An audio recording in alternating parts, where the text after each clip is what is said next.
A lovely doctor who seemed familiar reached out to me. Wait a minute, but this was no time for small talk. First is the expectant mother. She left with a regretful expression on her face as I finished speaking. Things abruptly changed the following day. Okay, let's resolve this. Our quest to solve mysteries, which began with a little wager more than 2 decades ago, is linked to someone's unthinkable ideas. My name is Michael, a 38-year-old single ordinary guy. I call myself ordinary because I believe there's nothing special about me, just a typical person living a mundane life. That's me. I left Japan at 18 and went abroad alone. I wondered if living a normal life, going to high school and college, then getting a job, would truly make me happy. I wasn't particularly good at studying. However, my father was a former military officer and my mother was Japanese, so I spoke both English and Japanese fluently. But since native English and the English taught in Japan are quite different, my test scores were just average, making me seem only somewhat good at English, depending on the situation. My father had blonde hair and blue eyes, and my mother had black hair and black eyes, so I was born with dominant black hair and black eyes. I have a middle name, but I usually live as Michael, a typical Japanese person, surprising people when they find out I'm half. I had a dream of seeing the wider world, so I told my parents I was leaving Japan without taking the university entrance exams. I expected them to oppose the idea and prepared various excuses, but they saw me off without a word. Thus, I went abroad as soon as I graduated high school, and 20 years have passed since then. Now, at 38, I'm still single, without a girlfriend, and not even looking for one. No, maybe I could make one. The shadow of a girl I spent my youth with still lingers in my mind. It's like a curse. I hadn't been able to visit home because of work, but now that things have settled down, I decided to return to my family home in a rural town in Japan. I hadn't told my parents about the trip to surprise them, and with a pounding heart, I boarded the plane. The hometown I returned to after so long had changed a lot in 20 years. I used to commute to high school to the neighboring town by train, and the nearest station I used daily during those 3 years looked completely different from my memory. The stand-up soba shop under the dim lights was gone, replaced by a famous donut shop. Next to it were 2 fast food restaurants with lines of middle and high school students in casual clothes. Back when I was a student, there were no such places, and we used to chat on the couches in a small shopping mall. Things have changed a lot with time. A little further, there was a souvenir shop, a convenience store, and a trendy cafe where students chatted and studied. It felt like I had wandered into another world. This was no longer the hometown I knew. As I walked toward the taxi stand with my suitcase, a large building I didn't recognize came into view. At the same time, the taxi driver I had booked got out, loaded my luggage into the trunk, and started chatting with me. "Hey there, are you visiting family?" "Oh, yes. I've been away for over 20 years. In that case, you must be surprised by how much this town has developed. This is a condo, the first high-rise in this town. It was fully booked in no time. Apparently, the same company is building similar high-rises elsewhere, and they're already receiving inquiries. Moreover, the first floor has a 24-hour gym with a cafe, and above it, there are cram schools and tutoring centers. The cram school I attended in middle school is now in one of these high-rises, not in an old, shabby building. As I rode in the taxi looking out the window, I saw more buildings that seemed out of place in this rural town. I passed by my old elementary and middle schools. The once dilapidated buildings were now completely renovated and shiny, with no trace of the past. While the town's development and population growth were good signs, it also felt a bit sad. It would take about 30 minutes by car to get to my parents' house. Since it was lunchtime and the main roads were crowded, I asked the driver to take a back road.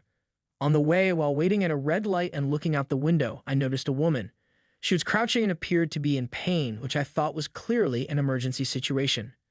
"Excuse me, that woman over there. She looks unwell." The taxi driver noticed too and quickly pulled over. I rushed out of the taxi to help the woman. I saw the maternity mark on her bag. A pregnant woman in distress was clearly in a serious situation, so I immediately thought of calling an ambulance. Given the traffic on the main road, it might take a while. "Are you okay? Where's your doctor?" The taxi driver, who had also gotten out, asked the woman. She replied in a faint voice that her clinic was just ahead. "In that case, it's faster to take her in the taxi than wait for an ambulance," we decided. We rushed her to the obstetrician 500 meters away. The woman was already in labor, but luckily, the taxi was equipped as a maternity taxi with clean towels and other supplies. We managed the situation while I contacted the hospital. They said they would prepare for delivery, and I followed their instructions. As soon as we arrived, the woman was taken on a stretcher to the delivery room. At that moment, a beautiful doctor, who seemed to be in charge, glanced at me and said, "Wait a minute, are you?" With a puzzled look, I ignored her and said, "Just take care of the mother and baby." Then the female doctor suddenly came to her senses and simply said, "I'm sorry," before disappearing into the delivery room. Just like before, within 15 minutes, we heard the baby's first cry, and the taxi driver and I both breathed a sigh of relief. I didn't know the pregnant woman. I couldn't stay there any longer, so I decided to leave. 10 minutes later, I arrived at my parents' house. When I went to pay the taxi fare, it was surprisingly cheap. When I asked why, the driver explained, "I stopped the meter while we helped the pregnant woman, so you don't need to pay for that part."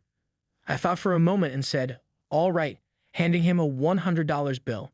When he tried to give me change, I said, "Consider it a tip for guiding me around the changed town and quickly helping the pregnant woman." I got out of the taxi as he kept bowing his head in gratitude.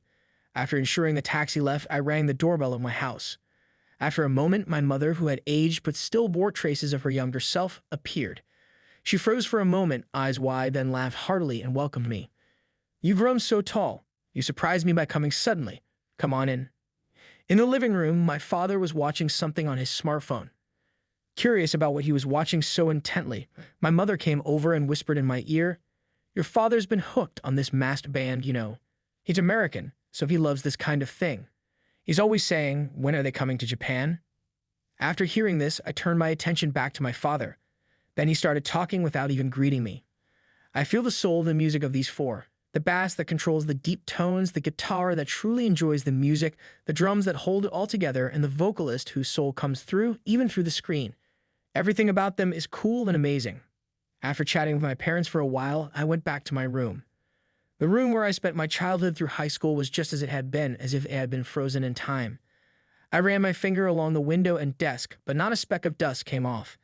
Imagining how my mother must have cared for this room filled me with warmth. Then we had dinner together, enjoyed family time, and I took a long soak in the bath. Having lived abroad for so long, it felt soothing to experience the unique Japanese culture of soaking in a hot bath again. I slept in a warm bed, and the next morning I was awakened by the sound of my parents arguing with someone. Right now, I'm wearing a sweatsuit. Thinking it would be inappropriate to go out like this, I quickly changed and went downstairs. At the entrance, my parents were arguing with an unfamiliar middle-aged man. When he saw me, his eyes widened in anger and shouted, "Is it you, scoundrel? How dare you deceive my daughter? I won't forgive you. You'll take responsibility for this." "Please calm down," my mother tried to intervene. "I can't believe our son would do such a thing. Besides, he only returned 2 days ago." The man in his rage wouldn't listen. Honestly, I had no idea what he was talking about. From his words, I gathered he thought I had caused some trouble with a woman. However, I hadn't been in contact with any women. The only female contact in my personal phone was my mother. Wondering what this could be about, I realized that the man was the father of the pregnant woman I had taken to the hospital yesterday. He had somehow mistaken me for his daughter's ex-boyfriend and came here in a rage. It made sense that my mother denied it without needing to hear from me. After all, I had just returned to Japan yesterday. I didn't think the hospital would have violated confidentiality and given out my information, but I did recall one thing. When I took her to the hospital yesterday, she insisted on thanking me and asked for my contact information. My contact information? No. I didn't do anything worth being thanked for. Helping someone in need is just the right thing to do. Even though I declined when she insisted, I couldn't argue any further, so I only told her that I lived nearby. I didn't think that alone would identify me, but apparently the father had overheard nurses talking about me at the hospital. The man who brought Emily here left without saying anything really. Could he be the baby's father? Emily's unmarried, right? Yes, that's what I heard, the midwife replied. She tried to find out during counseling, but she didn't say. But since it's her decision, the hospital can't intervene. The father somehow concluded that her ex had abandoned her after she got pregnant, only to reappear and then disappear after bringing her to the hospital. I don't think most people would jump to such conclusions, but he must have panicked after suddenly finding out he had a grandchild. If I had a daughter who suddenly said, "I had a baby, but there is no father," I'd probably freak out too. Naturally, he questioned his daughter, but she didn't tell him anything. Therefore, thinking that probing further wouldn't get him any answers, he casually said, "It seems a kind person brought you here." To get some information from his daughter, she laughed and talked about me, mentioning that I live around here and that I look like I might be of mixed race. From that description, he guessed it was us. Given that my father was a former military man and my mother loved to chat, our family stood out, and that's why he came storming in today. This misunderstanding was getting out of hand, and my mother was considering calling the police. I explained that I didn't know the woman and yesterday was the first time we met. I just returned from overseas yesterday, so really, I don't want to hear excuses. Emily is my precious daughter. How did it come to this? It seemed the daughter's name was Emily. Emily's father's anger didn't subside, and the argument only heated up, getting us nowhere. We can't resolve this ourselves. Emily is still in the hospital after giving birth, and we shouldn't burden her now. Maybe we should consult the police. At that moment, a third party spoke up. This man is not your daughter's ex-boyfriend. Everyone turned their gaze to the person standing behind Emily's father. It was the beautiful obstetrician who had wanted to say something to me yesterday. He really just happened to help Emily, who went into labor on the street, and brought her to the hospital by taxi. If your daughter finds out about this misunderstanding, it will surely upset her. I understand your concern, but please calm down. But Dr. Smith, I can vouch for him, is not a bad person. Even with her reassurance, Emily's father still seemed unconvinced. However, he couldn't argue against the words of his daughter's doctor and ended up glaring at me instead. Then my usually quiet father suddenly spoke up. I didn't raise my son to mistreat someone else's daughter. I swear to God, my son is not that kind of man, and if he were, I would straighten him out myself. Though in his late 60s, my father's presence was still imposing. Given his military background, even I, his son, was left speechless and held my breath. Emily's father finally grasped the situation and apologized, admitting he was wrong to make assumptions without any evidence. My mother looked at me, surely wanting me to decide what to do with this person. I sighed and said, misunderstandings happen. Please try to stay calm and think things through next time. Then Emily's father, his face turning bright red, said, I'm sorry, and walked away. Dr. Smith then asked if I was really okay with forgiving him. My parents seemed to share her concern, but I shrugged and replied, when I was younger, I clashed with many people due to misunderstandings and faced numerous setbacks. I'm sure he loves his daughter more than anything, otherwise he wouldn't have acted so boldly, right? My father sighed softly and said, you're right. If that's how you feel, then I won't say anything more. Honey, is that okay with you? And returned to the living room sofa. My mother then looked at the doctor and made a surprised sound, wondering what was going on. I watched as my mother hesitantly asked, are you Sarah? The doctor, now identified as Sarah, smiled warmly and replied, it's been a long time, ma'am. My mother's tense expression instantly transformed into one of joy. Smiling cheerfully, she started a rapid-fire conversation with a female doctor called Sarah. Oh my goodness, it is you, Sarah. When did you come back? You become so beautiful. Why didn't you tell us sooner? My mother, known for her talkativeness, showed no signs of stopping, so I intervened and asked her to bring us some tea. Hearing the name Sarah, I also remembered. Are you Sarah Smith, who sat next to me for 3 years in high school? Then the female doctor, or rather Sarah, nodded. Then she said something unexpected. Emily's father being here was a coincidence. I came for a different reason. We still haven't settled our old bet. I came to finalize it. I pondered what she meant, and then a memory surfaced. It was right after we started high school. Sarah had said something out of the blue that day. Hey, let's see who can get a perfect score on Mrs. Johnson's test first, and let's compete on all our test scores. Mrs. Johnson was our English teacher, known for her incredibly tough tests. Even I often found myself saying, despite being fairly good at English. Even Sarah, who was fluent in everyday conversations, had only managed to score a maximum of 98 points. This competition continued into our senior year, but I decided to go abroad, so I started slacking on my studies. I didn't plan on going to college, so I barely studied and skipped the last test of the second term due to a cold, not even bothering with the makeup exam. It seemed that was what she was referring to. We might have had a winner in that last test, but you did nothing. Yeah, so you won by default, Sarah. What? How can I be satisfied with that? Before I could ask what she meant, Sarah handed me a test paper and an answer sheet. Confused, I looked at her, and she replied with a confident smile. I kept the last test and printed it out from my computer. Sarah seemed fully determined. It was clear she wouldn't leave unless I accepted the challenge, so I reluctantly agreed. As I glanced at the test, I thought back then I found these tests difficult, but now I could solve them with ease. When I was younger, I'd only knew English because my father spoke it without any real experience of BR. However, having spent the past 20 years overseas, this test felt like elementary school level to me. But then I got stuck on the last question. Noticing my hesitation, Sarah laughed and said, I got stuck on that one too. It made me go ha, and I ended up with 99 points. If I'd gotten it right, I would have had 100. Despite thinking it over, I couldn't find the answer and ended up guessing. After grading the test, I scored the same 99 points as Sarah. So it's a tie. We never settled the score. After all, as she said that, I noticed her phone vibrating in her pocket. It seemed the hospital was calling, and after enjoying the tea and snacks my mother had prepared, Sarah left. My mother watched her go with a look of regret. Thinking she might know something about Sarah, I asked. Apparently, after graduating high school, Sarah went to a top medical university in Japan.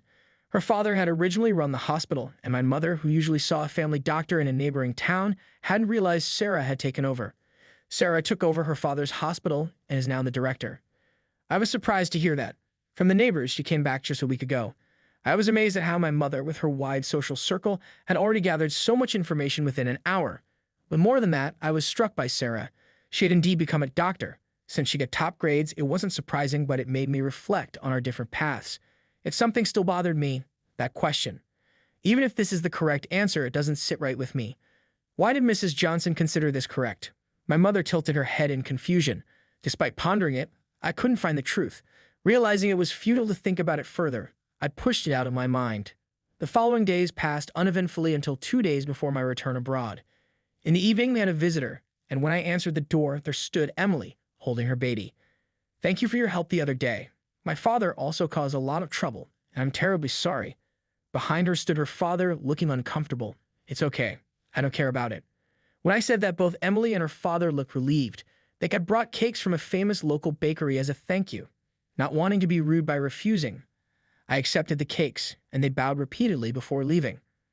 When I told my mother about this, she happily poured tea and transferred the cakes to the plates. My parents had a sweet tooth, so we received the cakes as an apology and decided to enjoy them. The rich cream and the tartness of the strawberries created a delightful taste that made me smile as my father, who loved sweets, ate his cake. He suddenly became talkative. "I can feel the soul in this cake. It's truly delicious." At that moment, I had a realization and rushed upstairs to my room. I read the last question I had missed once more. Why did Kathy cry here? The final question of the long passage was straightforward, and the answer should have been option 2. Sarah had also naturally chosen it and ended up being wrong. It seemed like something that could be guessed, but the answer required a reason, and no one had gotten it right. I decided to read the English text again carefully and thoroughly, immersing myself in the emotions of the characters. As I did, I suddenly realized the answer and found myself running. I headed to Sarah's hospital. She might be busy with delivery, so I wasn't sure if I could see her, but fortunately, she was taking a break and drinking coffee in the courtyard. Seeing me out of breath, Sarah widened her eyes. "What's wrong? Why are you in such a hurry?" I figured out the answer to that question. Sarah leaned forward in surprise. "No way. Mrs. Johnson only gave us the answer, not the reason." I slowly began explaining the strange question. The story itself was ordinary, and the other questions were solvable with normal thinking, but I remembered something. If you read carefully, you could see that Kathy was modeled after a famous person. This person was known for saying, "There are no solutions in life, there is only the forward motion. Solutions come afterward." So from the preceding sentences, I deduced, why did Kathy cry? Was it because she was sad about parting with her fiancé? Was it sadness that brought tears? No, what if she was modeled after this famous person? Sarah seemed to realize something too and muttered, "No way." Then a nurse called out to Sarah. A woman was rapidly progressing in labor and Sarah needed to go immediately. "Let's meet at that place and check the answer." With that, Sarah flashed a radiant smile like the sun and said, "This time we'll settle the score," before running off. The morning of my flight arrived. The flight was in the evening, so I planned to leave town after lunch. Sarah showed up at the agreed place. She had arranged for another OBGYN to cover for her and had the morning free. I visited the home of our former mentor, Mrs. Johnson, with Sarah, who had her phone in her hand saying that she would return immediately if anything unexpected happened. However, the nameplate on the door in front of me said Kenneth. Both Sarah and I knew where Mrs. Johnson lived because we had been under her care. When we rang the doorbell and saw the person who answered, we were shocked. It wasn't Mrs. Johnson who came out, but Emily, the pregnant woman from before. Emily, who had been surprised to see us, quickly understood when we mentioned Mrs. Johnson and invited us into the living room. It turned out Mrs. Johnson had dementia and was now living in a care facility. Emily was her granddaughter. Grandma has forgotten about me and Dad. She's even forgotten that she changed her last name when she got married. "I heard some things about you too." As I was wondering what was going on, Emily took out a letter and said, "I have 2 unforgettable students. They secretly competed to see who could score 100 on my test first." This letter starts with those words. Sarah and I realized she was talking about us and held our breath. Emily continued reading slowly. This question was almost made for the 2 of them, so there's no answer. That is the answer. I believe Michael and Sarah will find the truth and come here. This is where the letter ends. Emily handed us the letter. After a moment of silence, Sarah spoke up. Kathy didn't cry out of sadness. She cried out of anger at herself for not having a solution, and then out of hope because she knew she had to move forward. The answer didn't exist in the choices. Not existing was the answer. I nodded in agreement, having reached the same conclusion. We thanked Emily and left her house, talking as we walked to the station. How did you realize the trick? I didn't understand at first either, but my father's use of the word soul made everything click. Reading the text, I always felt there was something off about it. The story seemed to be guiding us towards something structured in a way that made it unsettling for someone proficient in English. I realized that Mrs. Johnson wanted us to see the soul that resided in this girl. She was modeled after a famous person, and from his famous quote, I derived the answer. It's very like Mrs. Johnson. She always loved French authors, and this famous person was also a French writer. Sarah nodded slowly and looked puzzled. By the way, your father always talked about soul and spirit, didn't he? Yeah, he's a romantic. I guess I inherited that from him. Then I realized another trick. So that's it. My father, despite being a former military man, had wide connections, including French authors, and I knew he had a private friendship with Mrs. Johnson. This connection was how I knew Mrs. Johnson's house, and my father was the only person who knew about my other side. Maybe my father had talked to Mrs. Johnson. Mrs. Johnson knew about my dreams. That's why she created such a question. No, it makes sense. She probably knew my heart better than I did. I finally felt like the dots that had puzzled me were connecting. I am currently an artist traveling around the world. When I left for overseas, I confided in my father that I wanted to be a musician who plays with soul. I'm sure Mrs. Johnson knew about this through her friendship with my father. She wanted to convey his feelings to me through the test. She wanted to encourage me in two senses. There is only the force to move forward. Solutions come afterward. Kathy wasn't modeled after a famous person, but after me. I recalled how Mrs. Johnson, always silent and inscrutable, cared deeply for me and Sarah. I was muttering something to myself and Sarah looked confused, but we had arrived at the station. Hey, I don't understand. What do you mean by your heart and that Kathy was modeled after you? What are you talking about? I laughed and answered, Sarah, I think we'll meet again in 6 months. I'll explain then. I pointed to her phone vibrating in her pocket. Is it an emergency? Good luck. She hurriedly answered the call, and I waved with a smile as I boarded the train. 6 months later, I returned to Japan as promised and visited Sarah. In front of her, eager for the answer. I knelt and presented a small box. I chose the path of an artist, but I could never forget you. Even when I went abroad, your face kept appearing in my mind, and it still does. I didn't recognize you at first because you had become so beautiful. How can we fulfill both our dreams? Do we have to give one up? No. Solutions will come afterward. Sarah, will you date me with marriage in mind? Tears welled up in Sarah's eyes as she took the silver ring, her face crinkling into a smile. Do you and you found a way to achieve both dreams? Choosing between your dream and being with me, really? Both Mrs. Johnson and you were so roundabout. Yes, I will. Mrs. Johnson must have known I had feelings for Sarah, like my father, a romantic. She encouraged me through the English test. Though she couldn't intervene directly, she wanted to help her troubled students. That was the kind of person Mrs. Johnson was. After my public proposal, we received applause and cheers from those around us. A year later, we were married and spent the last day before moving into our new home at my parents' house. My father, unusually drunk, needed help to his bedroom, so my mother and I assisted him. When we entered his room, I was stunned. These are photos of the masked artists, all the vocalists. Did Dad like them that much? My mother laughed gracefully. Your father has always loved soul music. He says he feels a close connection to the soul in those lyrics. As relayed my father in bed, he murmured softly, I love that vocalist more than anyone in the world. After all, he's my pride and joy. Tears welled up, and my mother gently patted my back. 2 years later, Sarah has returned to work after giving birth, and our days have been busy. So are you done with your artist activities? Yeah, I am. I kept hiding my face because I didn't know who I was, but I don't need to do that anymore. The vocalist of that band has to be someone who doesn't know who they are. The members told me I'm obsolete now. Sarah laughed and continued, well, they all seem to wish you happiness. Even the first song with a new vocalist seemed to be dedicated to you. Listening to that song, I thought those guys had done something really thoughtful. Then I remembered Emily, the new vocalist who joined the masked band I used to be part of as Japanese. Watching him on screen, Emily had tears in her eyes. The girl, Kathy, and the problem Mrs. Johnson made, she too saw off her fiancé who left to pursue his dreams. Kathy chose to live strong. Emily is probably the same. Without revealing who the father is, she became a wonderful mother, raising her child with her family. Everybody has a secret or two. I hoped Emily and the new vocalist would find happiness. Well, let's go see Mrs. Johnson sometime and share our news with him. What a fantastic idea. We will have tea like old friends, even if she doesn't remember us.